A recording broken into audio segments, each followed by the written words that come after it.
Good morning, good afternoon, and good evening, everybody. Thank you for tuning into another Supatease video. And in today's video, I'm going to be breaking down where I'm estimating the specializations are going to be moving in terms of potency and power for 12.0.5, given the massive changes that are being implemented. I'll have a link to the video with those changes specifically if you want to see them and review them yourself individually at the end of this one. This is based on ladder gameplay, not tournament gameplay. So this is a prediction for the ladder, and then we'll play it out for a couple of days. I'm going to watch some of the best players in the game play the game, see what it's looking like, observe some of the data and the analytics, and then go back and see how close we were, and then readjust the tier list to what the official tier list is going to be for 12.0.5. And then I'm going to do a tournament tier list later on top of that. So let's get started. There's a lot of specializations. Affliction Warlock. This guy is climbing up when it comes to ladder.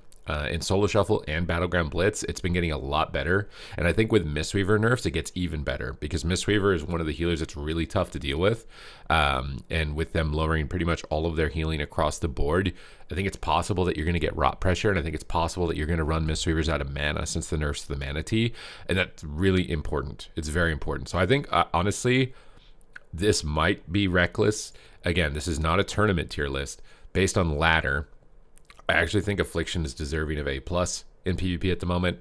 It's going to have really good damage. They didn't buff any of the healers on healing throughput. So it's just bringing Mistweaver down, and every other healer was kind of struggling with the throughput. So I think in that environment, Affliction will likely be really good. Arcane, I don't see this being spectacular. I think Fire and Frost, we didn't see any really significant change with them. So they're probably still going to be in the same position. And Arcane is just an awkward version of those specs where you have to cast the cooldown and cast the burst.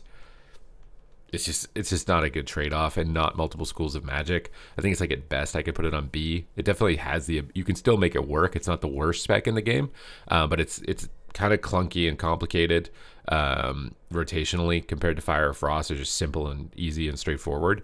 So it's more punishing, a little bit more awkward. So I think B is probably the right place for it.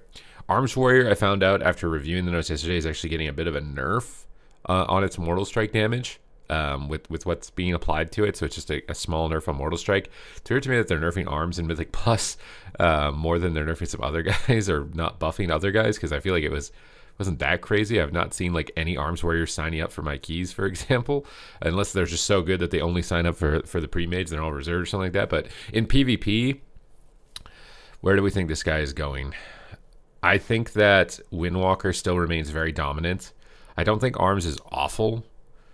I think like A is probably a fair spot. Somewhere between A and A+ right now is where I'm vibing with Arms. I'm going a little bit more conservative with it because I think some of the other melee are probably going to be extraordinarily good, so there needs to be a larger gap between them.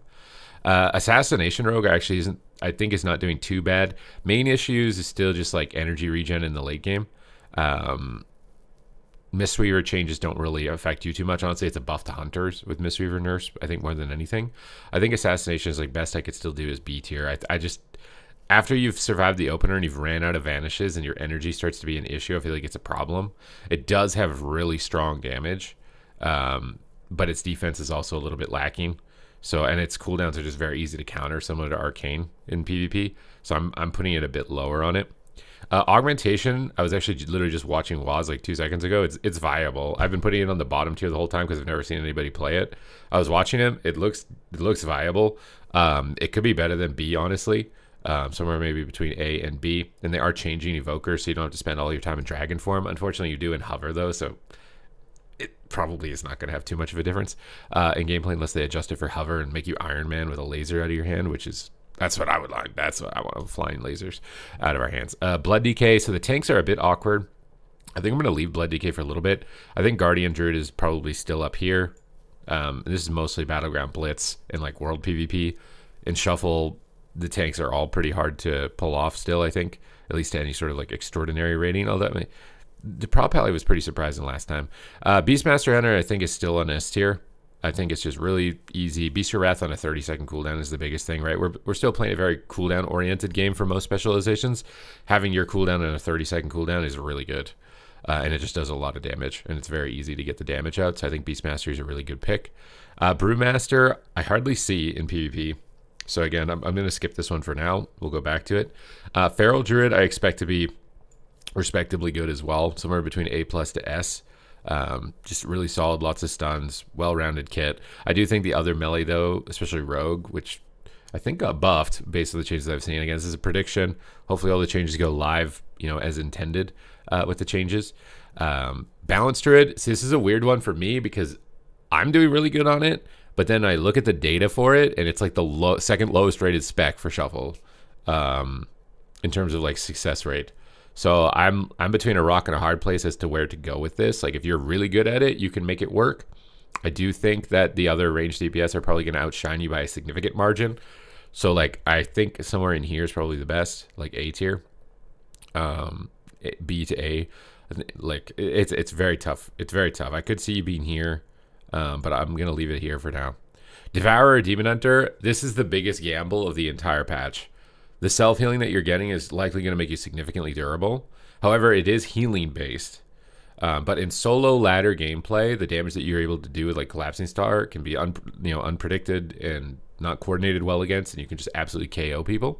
But in tournament format, it's probably still going to not be too great if people focus on shutting you down. So I'm thinking this is probably the safe spot, somewhere between A+ and S. Given what's happening to it. Demonology Warlock is losing its spell lock. So that is going to be felt as a bit of a nerf, but you'll be able to change over to an imp and play Dispel against all these hunters. So you're going to be able to dispel hunter traps, although I think it's still a 2-minute cooldown.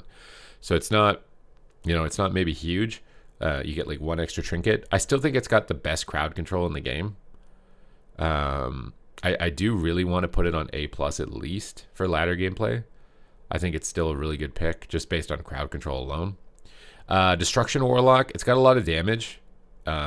In its Chaos Bolt, good sustain damage, kind of more ethical, honestly, than a lot of the other specs, which kind of makes me want to put it down here on A tier instead of A+. I think it's a little bit more fragile than these two.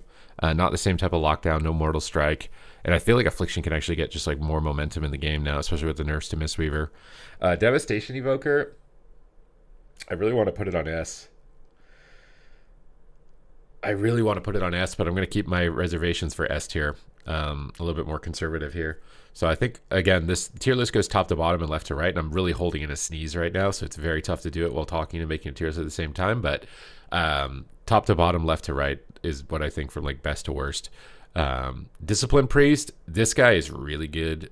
I think it's like at least A+, if not higher, for ladder gameplay. Does a lot of damage. The damage build is really good on it.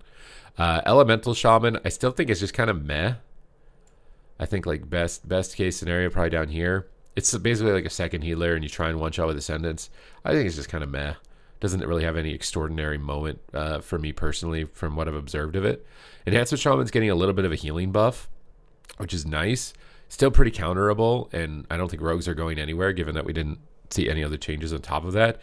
So Enhance, I think like here is probably a safe spot for it in the A+ tier. Still does really good damage with Doom Winds in that window, and you're going to be more tanky than before. Although Mistweaver nerfs, depending on what healers end up being good, because Hex can actually be really valuable against healers that don't decurse. You might get weaker just based off that. Frost DK is another one that I actually think is A+. Again, we're still in a burst meta. We're still in like a pressure cooldowns, one-shot someone really fast. These guys can do that. This guy's just well-rounded with crowd control. Same thing with this. Affliction, they just buff this guy, does a lot of damage. This is honestly what they need to do with like Assassination and probably Ellie as well, is just get these sustain damage classes, get their sustain actually up to a comparable level of the cooldowns if they're not going to bring the cooldowns down. Fire Mage, I still think is going to be really good.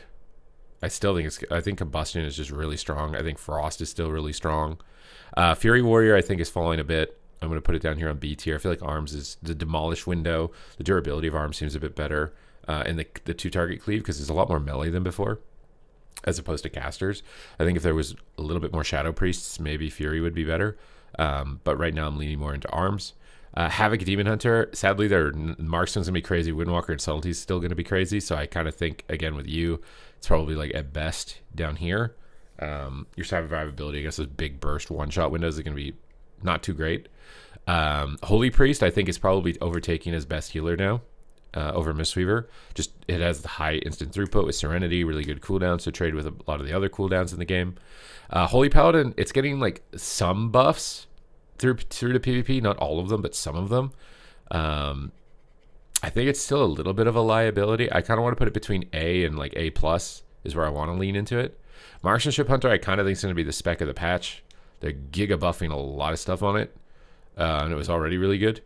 So I kind of think it's going to be one of the range DPS to be. So we still got Hunter Mage dominance basically. Mistweaver I think is falling, but it's probably not falling by a lot. I think I'd rather take it safe and put it on A+. I think it's still probably going to be very good. Shanelin's just being instant cast with no CD is just really strong mechanic. However, I'm a bit worried about your life cocoons just getting absolutely penetrated and destroyed. They're also buffing like Unravel on Evoker, which might shatter your cocoons if they're smaller as well. Something to consider if you're an Evoker player and you're fighting these mages. It's possible that Unravel might counter mages and counter Mistweavers. That's one of like the minor changes in the patch that you might not be considering because it doesn't do damage. Outlaw Rogue I think is going to be really strong. If you're playing Trickster, they're buffing the Cloud, and I didn't realize by how much until I read my comment section. They're like, how is he not talking about that? It seems like that's going to be really good with the Cloud. Preservation Evoker I think is probably somewhere up in here now in the A+, maybe the A. I feel like you're still kind of a liability on Shovel because of how close you have to get to the fight. But you are very annoying for Hunters, and I do think Hunters are going to be very prevalent, but I think Rogues are going to be very prevalent, so Rogues are going to be harder for you. I'm going to lean it here because it's getting a 5% healing nerf. I feel like the healing throughput nerf might actually impact you more than maybe we're anticipating, so I think we'll leave it here. Or skip the tanks for now. Resto Druid, I kind of don't expect it to be too amazing. They're buffing damage on it, which is like, it's like, eh. But I feel like you just kind of fall over. Again, my Druid's not like the most ideal stat allocation, so it might be a bit better than this. Maybe I'm being too harsh on it, but I think it's towards the bottom end of the scale for healers. Retribution Paladin still really good. Still has a really good one shot. I'm debating if I want to put on an A+ or S. I think I'm going to put on an A+ for now. I do think it's better than Enhance. A little bit more consistency in it. And the cooldowns are really strong still for it, and it's really good into Rogues. Which are still going to be very prevalent. Restoration Shaman, I think, is still bottom of the bucket. I don't know why they didn't give you the 8% healing buff. I feel like you could have gotten it. Now, I play the Hero Talent build that is bad right now, so maybe that changes, but I refuse to play Totemic. I just don't like it. I don't like having to have healing rain down and people trying to stay in it in PvP when everybody's moving all over the place. I just don't like it. But I think it's probably still the weakest healer. I don't see a shift either into like multiple spellcasters, which is where maybe Resto Shaman could take over if it doesn't get buffs. But I'm expecting it's probably still going to be the worst healer. Shadow, this is the first time that I might be giving you guys a lower rating because I've usually been putting you guys in like A+ to S. I think the damage on these specs and with how strong Windwalker is, like you're probably not going to be doing too hot. So this is like, that's a pretty harsh rating, I feel like, because I dropped that a lot of tiers. I've usually put you in A+. I'm dropping you down to B. If you can survive long enough, I think it does good damage, but its burst is just non-existent. And some of these, like I said, the best classes that are going to be up here in a second just absolutely destroy you. So I'm expecting it to feel kind of weak on that sense. Subtlety Rogue is still very strong, easier to play than Outlaw. If they just updated the interface with Outlaw with how the procs work and display on your screen, similar to Paladins with free holy power spenders with little animations on your screen instead of having to go in the cooldown manager and put boxes everywhere, I feel like it would help get people onto it, onboard people onto it. Survival Hunter, I think it's getting like a little bit of a mini buff, but I just don't think it's too insane. I'm going to put it on like A tier. I don't think it's awful. Maybe Warrior's better than it, but I don't think it's awful. It definitely has some pretty good bursts, and Boomstick is getting a pretty big buff. So like it could be higher than this, somewhere between A and A+. Unholy DK, this is a very tough one because I feel like it's getting nerfed. Your death squads are going to do more damage, but they're nerfing your minions.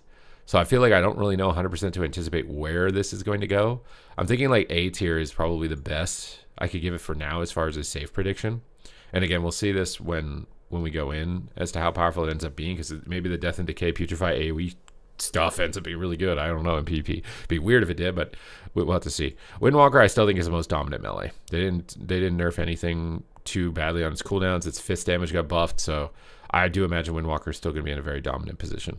Now, when it comes to tanks, I pretty much never see this guy, so I'm imagining it's still very weak. Prot is getting some buffs, but it's probably still on the weaker side of all of the tanks for everything overall. Prot, I imagine, is still like probably up here with Guardian Druid. And then Blood DK is probably just like a little bit of a tier lower. And then Brewmaster is probably, this is where I'm vibing with them based on like every once in a while I will glance and we will see one of these specs and I'll be like, it kind of feels like it should be there. So these are more of vibes for some of the tank specs. We'll look at the data and go through it day by day as we always do on the channel here. So I hope you guys enjoyed the breakdown. This is just like a for fun kind of prediction video. Like these are what I'm expecting are going to be crazy and strong, which is not too much is changing here except Holy Priest is swapping places with Mistweaver. And then like there's a couple of cheeky guys in this tier. And unfortunately, a lot of these guys I think are starting to fall to the wayside a little bit. Not completely unviable.